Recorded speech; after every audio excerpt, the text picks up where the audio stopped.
My dad suspended me until I apologized to my golden child sister. I just said, all right. The next morning, she smirked, until she saw my empty desk and resignation letter. The company lawyer rushed in, pale. Tell me you didn't post it.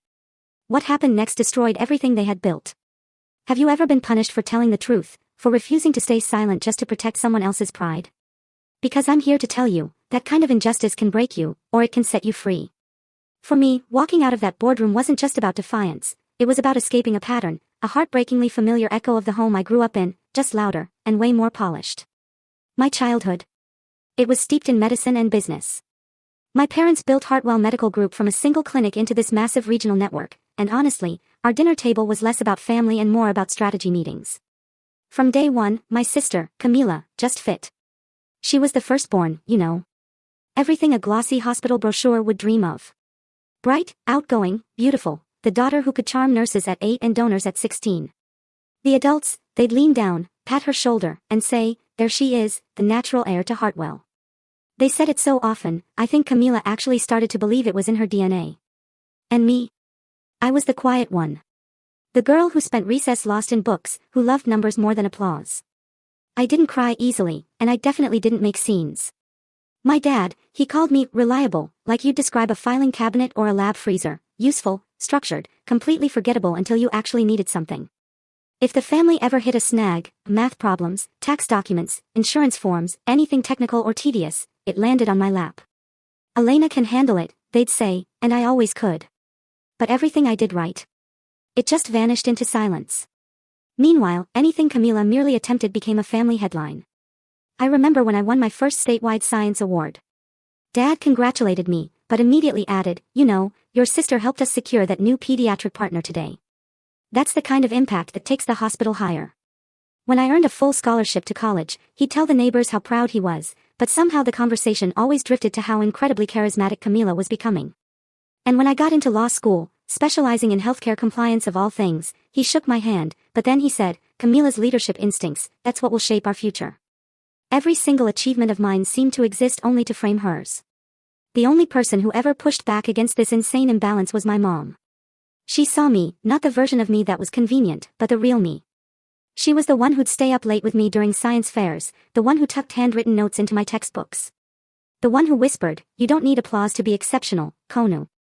She was the quiet balance to my father's relentless ambition. And then, 5 years ago, cancer took her. Swiftly, cruelly, without warning. That was the moment the family finally tipped. With Mom gone, Dad clung to Camila like she was a life raft. It was like he thought spotlighting her could fill the massive space Mom used to occupy. Camila just absorbed the attention effortlessly, she was practically built for it. Me? I became the receptacle for every frustration, every miscommunication at home, every tension at work, every fault line in the empire they were so desperate to hold together. It didn't matter that I was the one quietly fixing operational problems no one else even noticed. It didn't matter that I could walk through Hartwell's back end and see every weak link before it snapped. To Dad, I was the daughter who didn't need him, the one who would just be fine on her own. And somehow, that turned into permission to overlook me entirely. By the time I graduated law school and returned to join Hartwell Medical, my position was crystal clear. I was the technical child, the behind-the-scenes builder, the one who made sure the structure didn't collapse. Camila was the one on the brochures, the one giving tours to donors, the face the media featured whenever Hartwell made headlines. At family galas, Dad introduced her with a hand on her back and a proud tilt of his chin, our future chief growth officer. When he introduced me, he'd gesture vaguely toward the operations team and say something like, Elena keeps us compliant and organized. It always felt like the verbal equivalent of patting a dog's head. Even inside the company, the hierarchy grew obvious. I wrote policies. Camila cut ribbons. I negotiated complex legal frameworks. She posed for photos. I kept the hospital out of scandals. She was the one celebrated for expanding the brand. And every time someone asked why I wasn't on stage with her, Dad would laugh lightly and say, Elena prefers to stay behind the curtain. That's where she does her best work. I did do my best work, yes, but not because I preferred to be hidden. It was because someone always made sure I stayed there. Looking back, I think my suspension, that smirk on Camila's face, wasn't the beginning of the story. It was the final echo of a childhood structured around a single, unbreakable rule: Camila shines, and Elena supports. And maybe that's why walking out of the boardroom felt less like punishment and more like this strange, overwhelming release. At Hartwell Medical, I was the daughter who built the foundation everyone stepped on, but only one of us was ever invited to stand on the stage. And it was never me. By the time I turned 32, my place inside Hartwell Medical had crystallized into something both undeniable and yet completely invisible. I'd risen to Chief Compliance and Risk, a title that sounded heavy on paper, but felt strangely weightless inside a family that measured worth by headlines and photo ops. Still, I poured myself into the work, not to impress them, but because someone had to care about the parts no one else wanted to see. I literally built the compliance division from the ground up. When I first arrived, Hartwell's systems were a patchwork of outdated policies, inconsistent training, and half-finished software migrations that posed more risk than protection. Over the years, I reconstructed everything: risk matrices, quality controls, internal audits, HIPAA safeguards, whistleblower channels, and real-time monitoring that actually flagged unethical patterns before they metastasized. My work wasn't glamorous, but it was the reason Hartwell managed to avoid 3 catastrophic lawsuits that could have bled the entire network dry. 1 surgeon's unnecessary procedure pattern. Caught early. A department double billing for anesthesia units. Shut down before the insurer even noticed. A data breach attempt aimed at our pediatric clinic. Blocked because of a firewall protocol I'd insisted on upgrading. The federal inspections that used to make administrators sweat bullets eventually became routine, almost boring. Our scores climbed into the top tier, and the inspectors actually started referring to Hartwell as the model system other hospitals should mimic. But outside my small department, hardly anyone knew why. Nurses and medical assistants trusted me in a way they didn't trust the execs. They whispered concerns to me because they knew I wouldn't force them into pushing unnecessary tests just to improve revenue. I hadn't just protected patients, I protected the people actually doing the healing. Meanwhile, Camila was busy becoming the face of Hartwell. While I worked through policies, she crafted campaigns, sleek billboards, social media pushes, a fast-track wellness program designed to lure in younger patients with the promise of quick, low-cost diagnostics. She was on TV at least twice a month, talking about growth trajectories and patient-centered branding.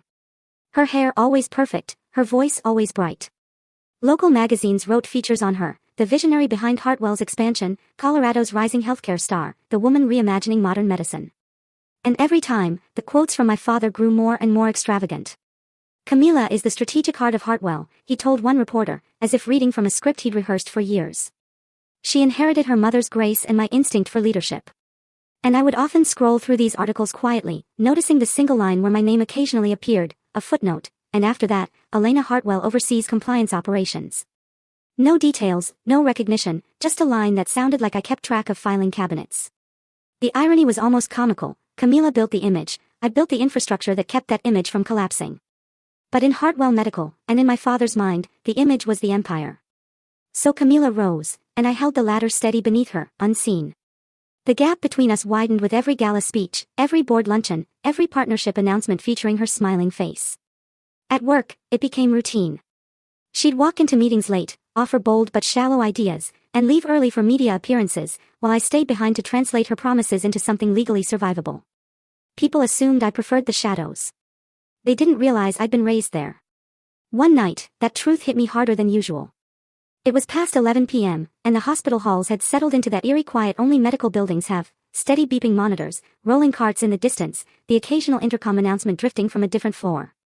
I was in my glass-walled office, surrounded by risk reports spread across my desk like a battlefield map. A discrepancy in the quarterly coding numbers had caught my eye earlier, and I couldn't let it go. Patterns never lied. People did. I was digging through audit logs, highlighting anomalies, rewriting parts of a compliance briefing for the next morning. Executive session work, no one would thank me for, but work that would very likely save Hartwell millions. My eyes were dry, my ponytail was falling apart, and my dinner was a forgotten protein bar somewhere under the papers.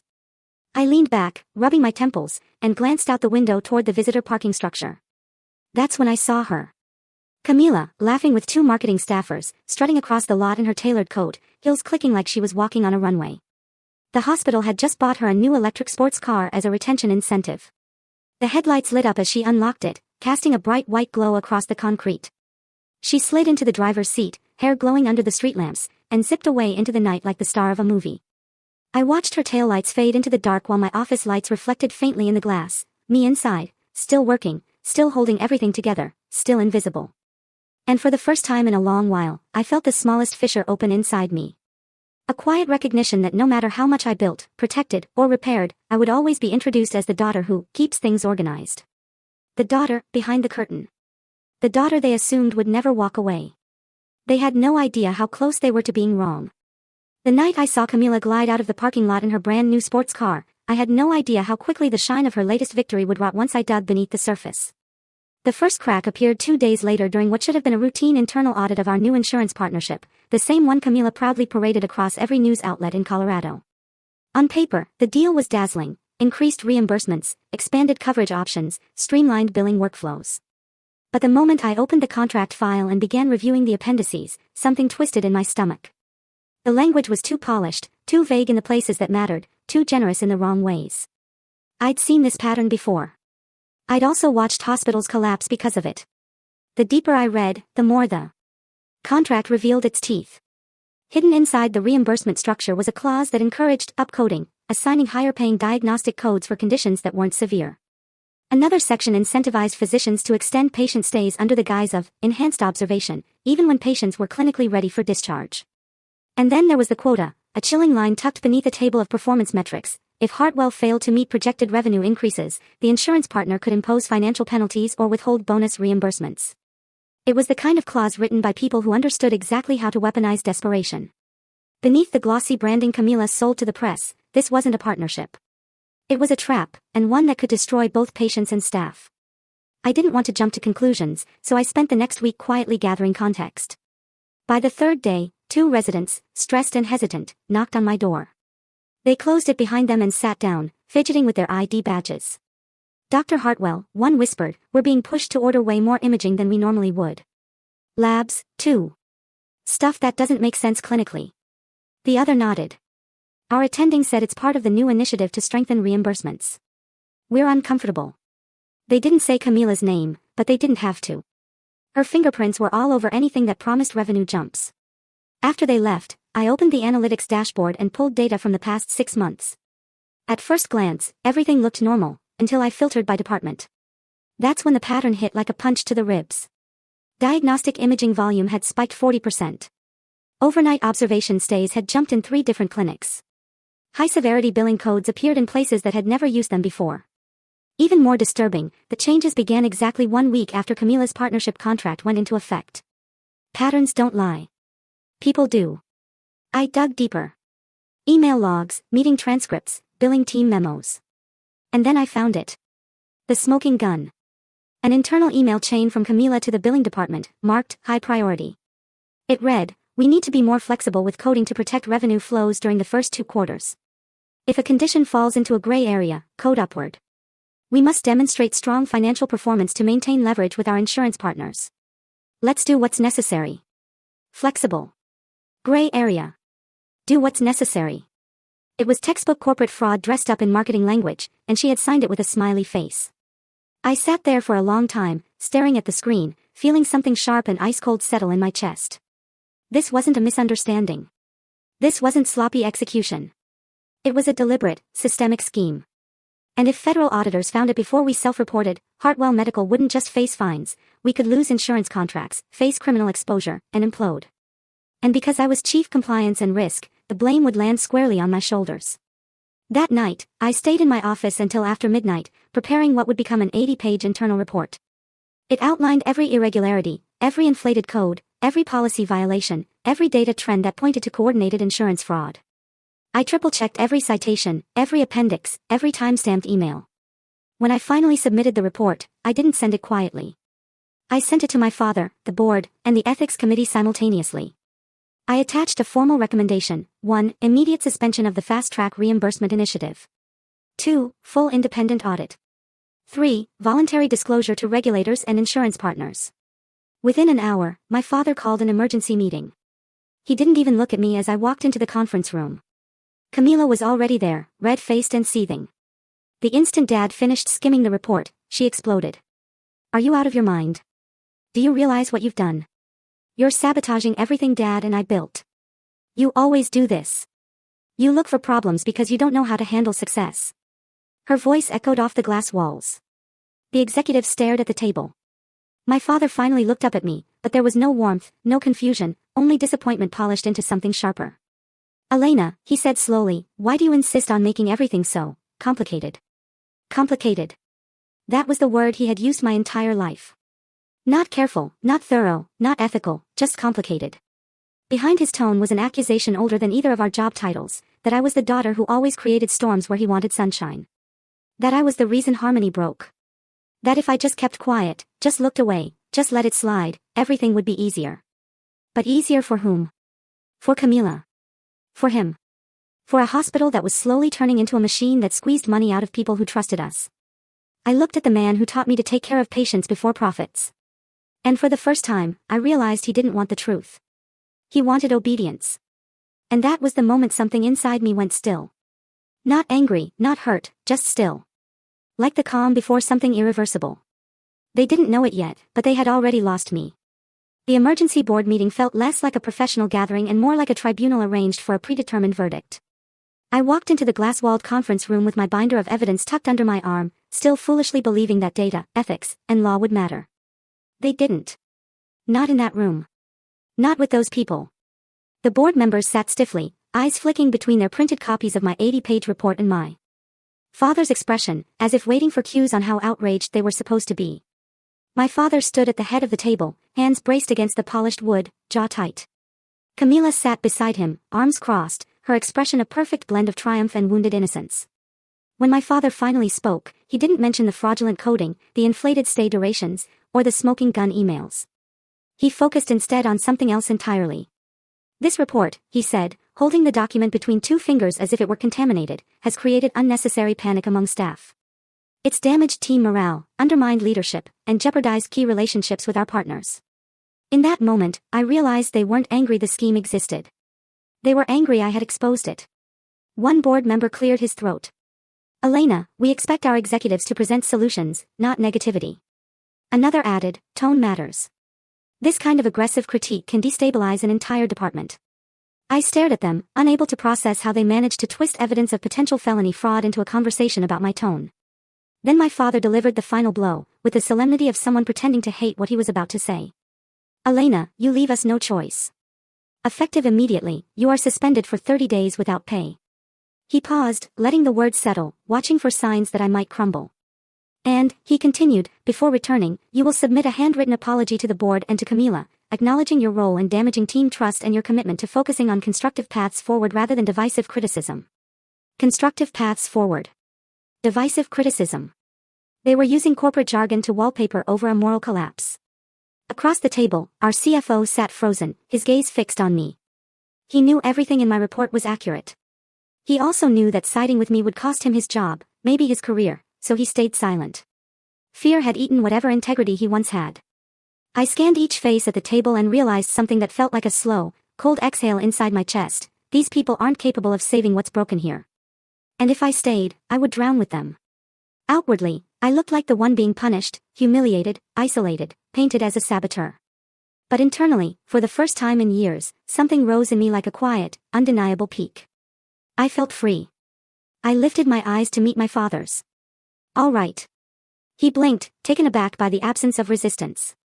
I continued, voice steady. You want to suspend me? Suspend me. You want an apology? You'll have a written one. The board seemed relieved, convinced I was folding, confused by how easily I accepted the punishment. But what they didn't understand was that this wasn't acceptance. It was departure. As I picked up my binder, Camila leaned close, her whisper dripping with condescension. You'll never win, Elena. This company is in my DNA. Dad will always choose me. Her certainty would have stung once. It didn't anymore. I offered her a small, almost gentle smile, the kind you give someone who has no idea what's coming. Because in that room, in that exact moment, I made my choice. I would stop trying to save Hartwell Medical from the inside. I would stop trying to save my family's legacy. I would save the patients instead. I walked out of the boardroom without looking back, my footsteps echoing down the polished hallway. They thought they had silenced me. What they had actually done was unlock the one thing they never expected, my freedom to burn down the lies they'd built and walk away untouched. That night, my apartment felt smaller than it had in years. Walls too close, air too still, silence too loud. I sat on the couch without turning the lights on, the glow from the Denver skyline casting long shadows across my living room. My suspension paperwork lay on the coffee table, the ink still fresh, my father's signature bold and decisive. For the first time all day, the question I had been running from finally settled in front of me, heavy and terrifying. if I report this, will I destroy the very company my mother helped build? The company she believed in, the company I had spent half my life protecting. My chest tightened. Hartwell Medical wasn't just an employer, it was childhood dinners, lost weekends, memories of my mother walking the halls with her soft, tired smile. Filing a whistleblower claim felt like setting fire to a family photo album. But doing nothing. That was something else entirely. Doing nothing meant complicity. I stared at my reflection in the window, tired eyes, smudged eyeliner, hair pulled back in a messy knot. For years, I'd held this empire together. Tonight, it felt like the empire was holding me hostage. My phone buzzed. The contact name read, Amy Lynn, Ethical Compliance Symposium. I had met her 6 months earlier at a federal seminar on healthcare whistleblowing. She was sharp, direct, and unafraid to challenge broken systems. I'd kept her card in my drawer just in case, never imagining I would actually need it. My fingers trembled only slightly as I dialed. She picked up on the second ring. Elena, you okay? No, I admitted. I think I'm about to do something that could destroy everything my family built. There was a long pause. Tell me what you found.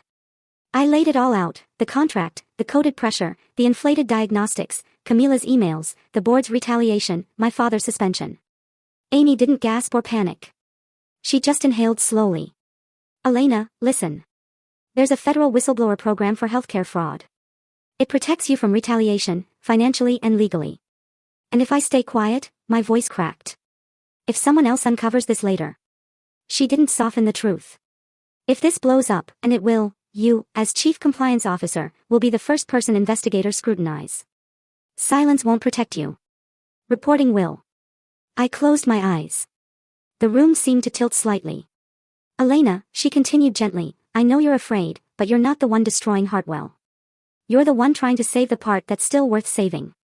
When we hung up, the fear didn't disappear, but it did crystallize into clarity, a cold, steady kind of resolve. I stood and walked to my bedroom closet. Behind a stack of old textbooks and winter coats sat a small fireproof safe. I'd opened it only twice since Mom died. My hands shook as I entered the combination. Inside were documents sealed in plastic, a string of pearls my mother used to wear, and a letter addressed in her delicate handwriting, for Elena. I sank to the floor, pulse hammering. Before opening the letter, I called my mother's sister, my Aunt Rachel in Seattle. She picked up half asleep, but alert the moment she heard my voice. Elena, honey, what's wrong? Aunt Rachel, my throat tightened, I think Dad and Camila are using the hospital to commit insurance fraud. Her silence was immediate, sharp. When she finally spoke, her voice trembled with something I had never heard from her before, anger. Elena, your mother suspected that one day the hospital might drift away from its purpose. What are you talking about? There was the creak of a chair as she sat up fully. Elena, your mother left behind a trust. 22% of the Hartwell shares. She placed it under your name. My breath hitched. What? Dad never said. He doesn't know. Rachel cut in. Your mother didn't trust him to use it fairly, and she certainly didn't trust Camila. The trust gives voting rights exclusively to you. Elena, you are a controlling shareholder. The room spun around me. Me? Not Camila, not my father. Me? Aunt Rachel sighed softly. Your mother told me, Elena is the only one who will choose patience over profit. If Hartwell ever becomes something I don't recognize, she'll be the one to stop it. Tears slipped down my cheeks before I could stop them. After the call ended, I finally opened my mother's letter. Her handwriting curled like the gentle cadence of her voice. If Hartwell Medical ever becomes a place your heart no longer recognizes, you have the right and the responsibility to stop it. Not through loyalty to us, but through loyalty to the people we meant to serve. Do what's right, Konu. Not what's easy. I pressed the paper to my chest. Mom had known. She had seen the future long before I did, and she had armed me for it. By the time I stood up, a deep, trembling peace had formed inside me. The kind of peace that only comes when a decision is already made. I returned to my desk, turned on my laptop, and opened the secure federal whistleblower portal. Then I opened the confidential shareholder platform used by non-executive stakeholders. One file at a time, I began uploading the internal report, Camila's emails, the statistical spreadsheets, the contract excerpts, the audit logs, everything they hoped would stay hidden. The progress bar crept forward slowly, each percentage point a quiet betrayal of the empire that had shaped my entire life.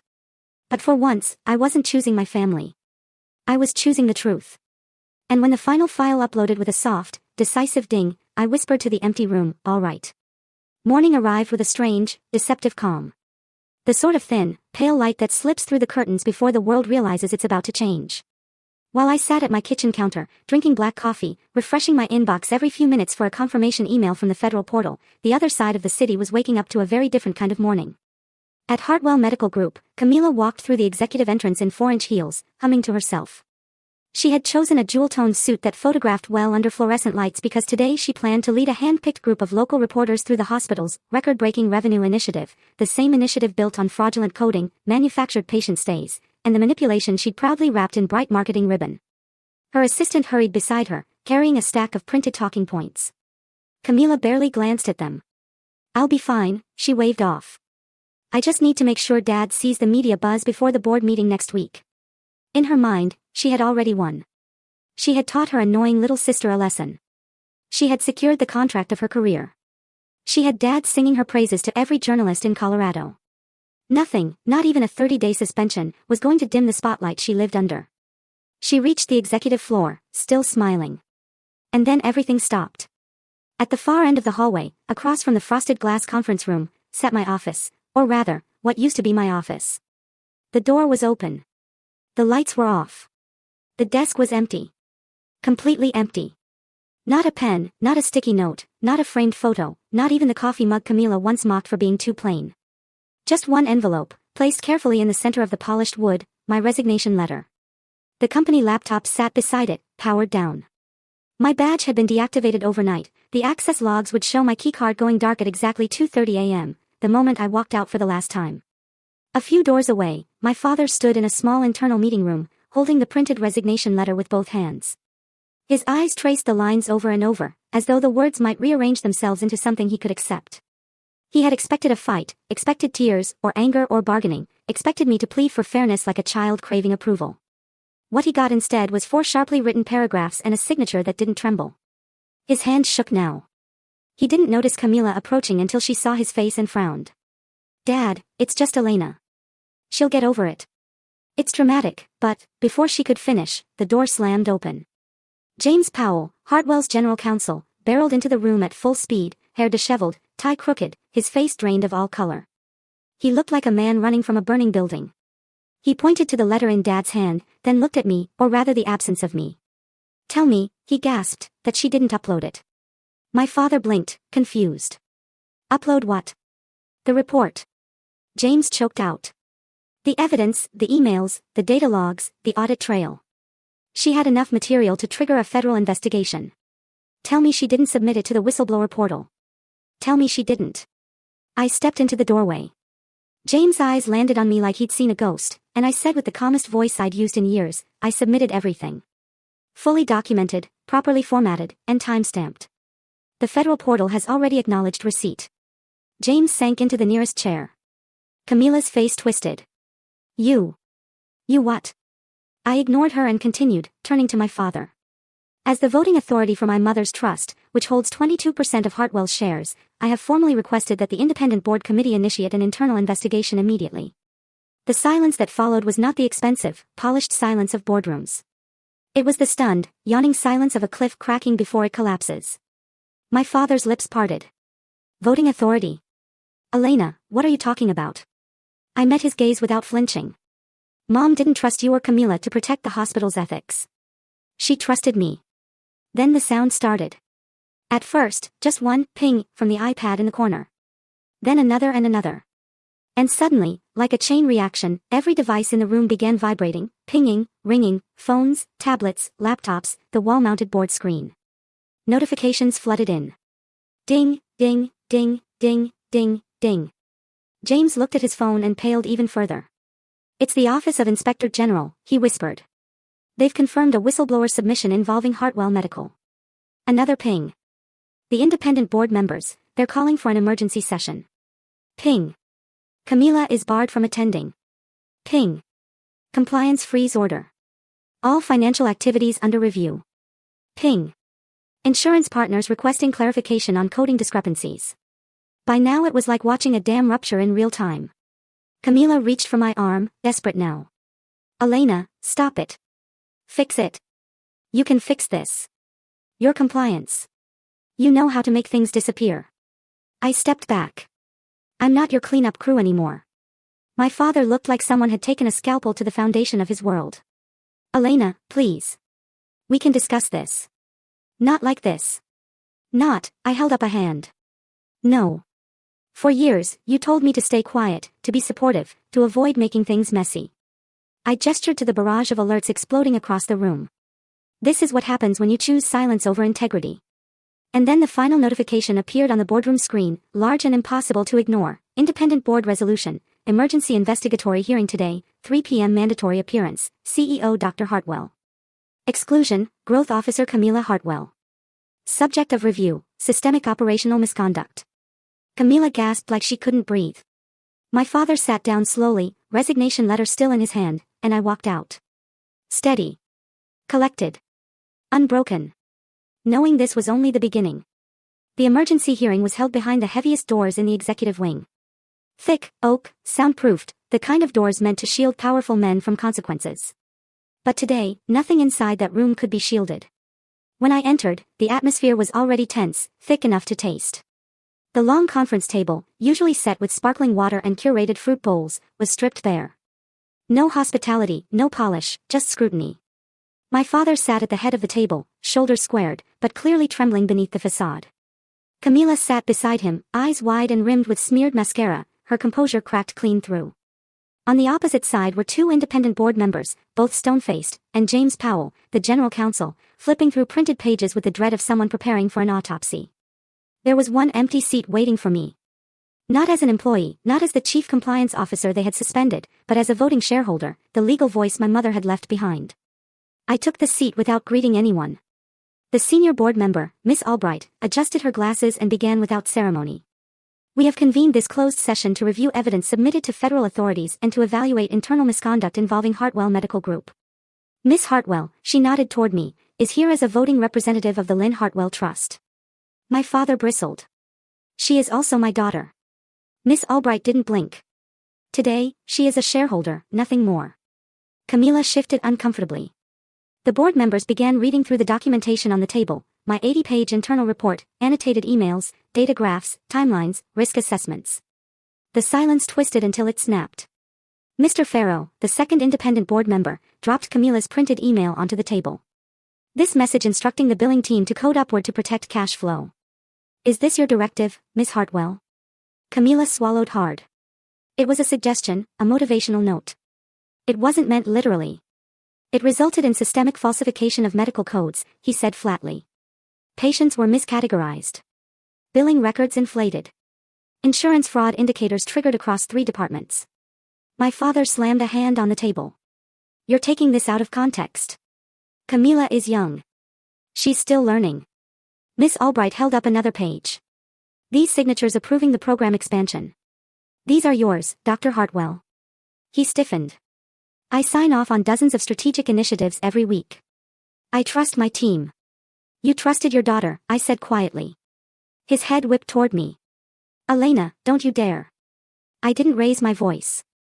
I didn't need to. You trusted her so blindly that you didn't notice she was turning Hartwell into a machine built to squeeze money out of patients who trusted us. You let her treat state and federal law like they were optional, like they were PR suggestions. The room froze. My father stood abruptly, pointing a shaking finger at me. You are destroying everything I built. Everything your mother believed in. You think you're saving this place. You are burning it to the ground. I stood too, matching his height, but not his volume. Dad, you destroyed it the moment you let Camila play CEO because she smiled for the cameras. You destroyed it when you stopped looking at patients and started looking only at branding. You destroyed it the moment you valued profit more than the law. He flinched, and for the first time I saw fear, not of me, but of losing the empire he'd sacrificed everything for. The general counsel cleared his throat shakily. With federal regulators now involved, Hartwell is exposed to criminal and civil penalties.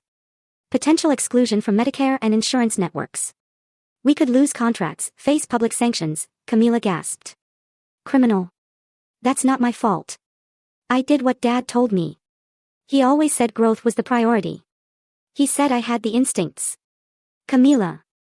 Miss Albright interrupted sharply. This is not the moment to redirect blame. Camila's mouth snapped shut. The board members exchanged glances, and then the verdict came. Not emotional, not dramatic, simply administrative. In the interest of protecting Hartwell Medical Group during the federal review, Miss Albright began, "We are implementing the following measures effective immediately. 1. Dr. Hartwell will step down as CEO for the duration of the investigation. 2. Miss Camilla Hartwell will be suspended from all leadership roles and restricted from contact with billing, finance, or compliance departments. 3. Miss Elena Hartwell is invited to serve as an independent compliance advisor to assist with restructuring." The room held its breath. My father stared at me, ghost pale. You planned this. You wanted my downfall." I shook my head. "I wanted accountability. I wanted safety for our patients. I wanted us to honor the values you and Mom raised me with." My voice softened. "You chose not to." Camilla's chair scraped violently as she stood. "Don't pretend you're the hero, Elena. You've always been jealous. You hate that Dad believed in me." I turned to her. "If Dad believed in you, he should have taught you responsibility, not encouraged your recklessness. He should have taught you the law, not how to skirt it." Her face crumpled. Miss Albright looked at me again. "Your guidance would help stabilize this organization. Will you assist us?" The answer was already there, waiting, solid and clear. "No," I said. "I will fully cooperate with federal investigators. But cleaning up the mess. That's the job of the people who spent 5 years pretending the mess didn't exist." The words dropped like stones into the silence. The board nodded. They didn't argue. They didn't plead. They understood. Camilla's breathing turned shallow, almost panicked. My father collapsed back into his chair, grief settling onto his shoulders like a decade's worth of weight. And I walked out of the closed door hearing, not as the scapegoat, not as the forgotten daughter, but as the person holding the one thing they never imagined I'd have, power. And the willingness to use it. 9 months passed, months that reshaped everything Hartwell Medical had claimed to be, everything my father believed he controlled, and everything I once allowed myself to carry alone. Federal investigations moved swiftly, almost ruthlessly. Once the whistleblower files were opened, the evidence spoke louder than any press release Camilla had ever posed for. The findings were clear: systematic upcoding, manipulated patient stays, financial misrepresentation, and executive negligence. Hartwell Medical was hit with fines so staggering they made local headlines for weeks. Insurance partners severed contracts. Regulators placed the entire network under compliance monitoring. To avoid collapse, the board made the only move left: they sold a majority of Hartwell shares to a nonprofit hospital consortium, one known for prioritizing patient equity over profit margins. The Hartwell name stayed on the signs for legacy reasons, but everyone understood the truth. The empire had shrunk, defanged, humbled. My father, once the unshakable CEO with his name etched on plaques across Denver, lost all executive authority. The board negotiated a transition that allowed him to remain attached only in the smallest, safest capacity, a part-time physician in a community clinic on the outskirts of Aurora, the kind of place where no one knew or cared about his last name. He told acquaintances he chose to return to direct patient care, but inside the family, everyone knew. His kingdom was gone, and he had helped burn it down. Camilla's crash was even louder. The investigation didn't just strip her of her title, it exposed her ignorance, her arrogance, her eagerness to bend legality whenever growth projections demanded it. The golden child of Colorado healthcare, as one magazine once called her, became the executive under ethical review. Almost overnight, colleagues unfollowed her. Reporters stopped calling. Invitations evaporated. When the dust settled, she quietly left Denver and resurfaced months later in Florida, selling luxury condos for a coastal real estate firm. She looked sun-kissed and smiling in her new profile picture, but there was something vacant in her eyes, an echo of a spotlight that would never return. As for me, when the investigations formally concluded, I received calls from 5 different hospital systems, each offering me positions ranging from senior auditor to compliance chief. But the only offer that felt right came from a network of community hospitals, facilities underserved, underfunded, but run by leaders who actually listened, leaders who didn't want shortcuts or loopholes, leaders who read my resume not with suspicion, but with relief. I joined them as their director of ethics and compliance, a role lighter than any title I had held before. Not because it was easier, but because it didn't require me to carry other people's wrongdoings in silence. I slept better. I breathed deeper. I walked into work without bracing myself. My new colleagues asked for my input instead of my obedience. They included me in decision-making instead of using me as a shield. And for the first time in years, my job felt like an extension of my purpose, not a burden I had inherited. With a stable income and an emptier heart, I bought a small house on the outskirts of Golden, Colorado, one with big windows facing the mountains and a porch that caught the morning sun. I adopted a rescue dog, a scrappy mixed breed with a crooked ear who followed me from room to room as if afraid I'd disappear. I named him Milo, and he filled a quiet space in my life I didn't realize had been empty. Every morning, I drank coffee on my porch while Milo dozed at my feet, and the sunlight painted the mountains in soft amber. No board meetings, no false smiles, no weight of carrying a legacy that was never allowed to be mine. Some nights I still lay awake thinking about my mother, her voice, her letter, her trust placed in me when she knew she wouldn't be here to guide me. And every time I whispered a quiet thank you into the dark. One evening, as I closed my laptop after finishing a compliance outline for one of the community clinics, I realized I felt something I hadn't experienced in years. Peace. Genuine, bone-deep peace. In the stillness of that moment, the truth settled in with a soft, clear certainty. They thought suspending me would teach me a lesson about loyalty. Instead, it taught me the one lesson they never expected me to learn. Never sell your conscience to preserve someone else's illusion. Freedom wasn't loud. It wasn't triumphant. It was quiet, steady, earned, and it was mine. A full year slipped by before my father appeared again. Not in a boardroom, not in a clinic hallway, not through a guarded email forwarded by an assistant. He came to my house in Golden on a gray Saturday morning, the kind where the clouds sit low enough to touch the mountains. Milo barked before I even reached the door, tail stiff, sensing something unfamiliar. When I opened it, the man standing there looked almost like a stranger. My father, once the intimidating, polished CEO of Hartwell Medical, now stood slightly hunched, hands tucked into the pockets of a worn jacket, hair thinner and grayer than I remembered. His eyes, once sharp with command, were softer now, shadowed with something like exhaustion or humility. "Elena," he said quietly. "May I come in?" For a moment, I hesitated, not out of anger, but because I needed to make sure my heart was steady enough to face whatever version of him had arrived. I stepped aside, letting him enter. He looked around my small living room, the books, the dog toys, the view of the mountains through the big window, and something inside him shifted. A realization, maybe a reckoning. He sat on the couch, hands clasped. I waited. "The company," he began, clearing his throat. "It's smaller now. The new leadership brought in auditors, restructured departments, stripped away the old branding." He paused. "They even changed the logo." There was a faint tremble in his voice. "Losing an empire doesn't happen in a moment. It happens in waves. But it's still alive," he added, as if trying to convince himself. "Just different." I nodded. "Different can be good." He gave a humorless smile. "I never thought things would go this far. I didn't think your report or the investigation would lead to all of this." I leaned back in my chair. "Dad, it didn't go this far. It was already this far. You just didn't want to see it." He winced. Not dramatically, just enough for me to know the words landed. Silence stretched between us, thick with things we'd carried for too long. Then gently, I asked the question that had been sitting in my chest for years. "Dad, did you protect Camila because she was the oldest, or because she made you feel like you were looking at a younger version of yourself?" He froze. No deflection, no speeches, no boardroom bravado, just stillness. For a long time, longer than I expected, he didn't answer. He stared at the floor, as if searching through decades of choices for the right place to begin. When he finally spoke, his voice was hoarse. "I always thought you didn't need me." He swallowed. "You were so capable, so strong, even as a child. You solved your own problems. You solved mine." He exhaled shakily. "And Camila, she always needed something. Approval, guidance, attention. It made me feel useful." Useful. The word sat there, ancient and raw. "So I gave her more," he admitted. "More praise, more responsibility, more trust." He looked up, eyes glistening, not with tears, but with clarity. "And I didn't realize I was taking those things away from you. You were the strong one," he whispered. I leaned on that. Leaned too hard. And by the time I realized what I'd done, it was easier to let things stay the way they were. Easier for him, exhausting for me. I took a slow breath. "Dad, I'm not coming back. Not to Hartwell, not to fix anything, not to repair the public image. None of that." He nodded, almost expecting it. "If you want a relationship with me," I said, steady and clear, "it has to start with listening. Not negotiating, not strategizing.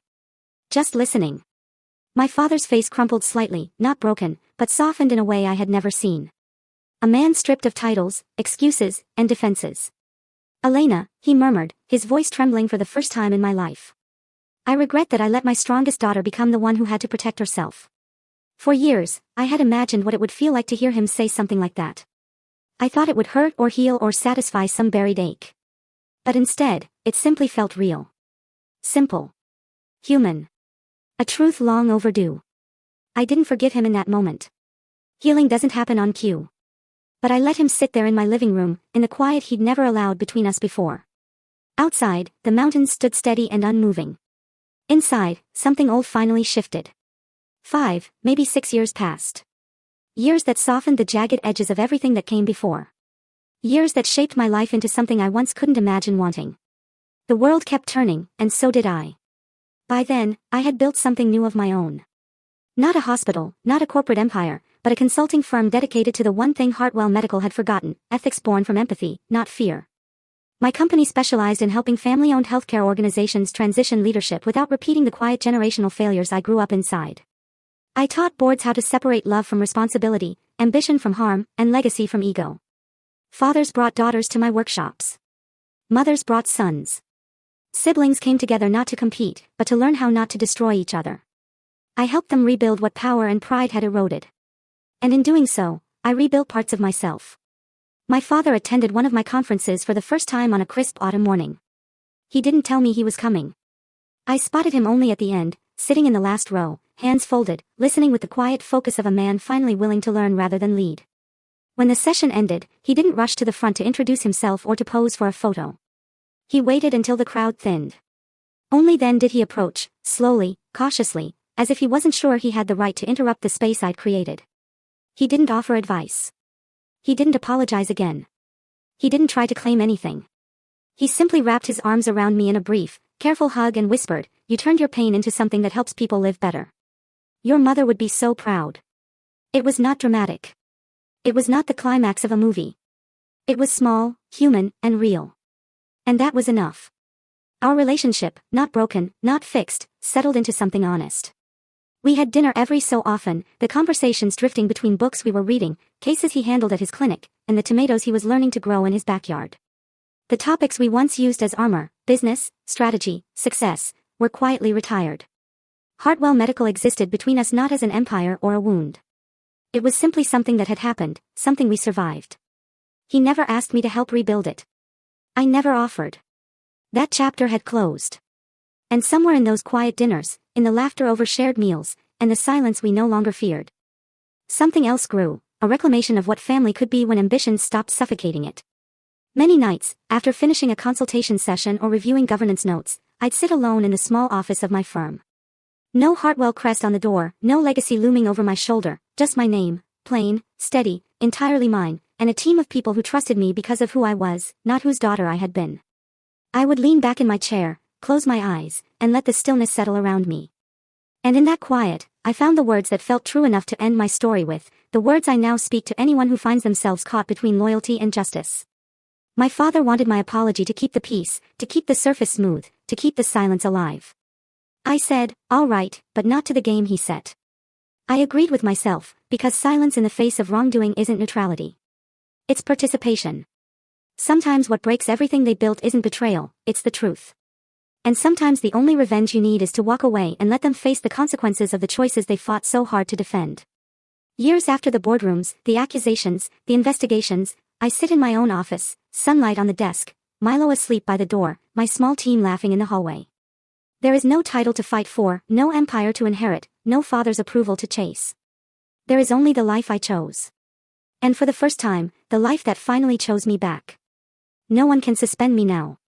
No one can silence me. No one can decide my path for me.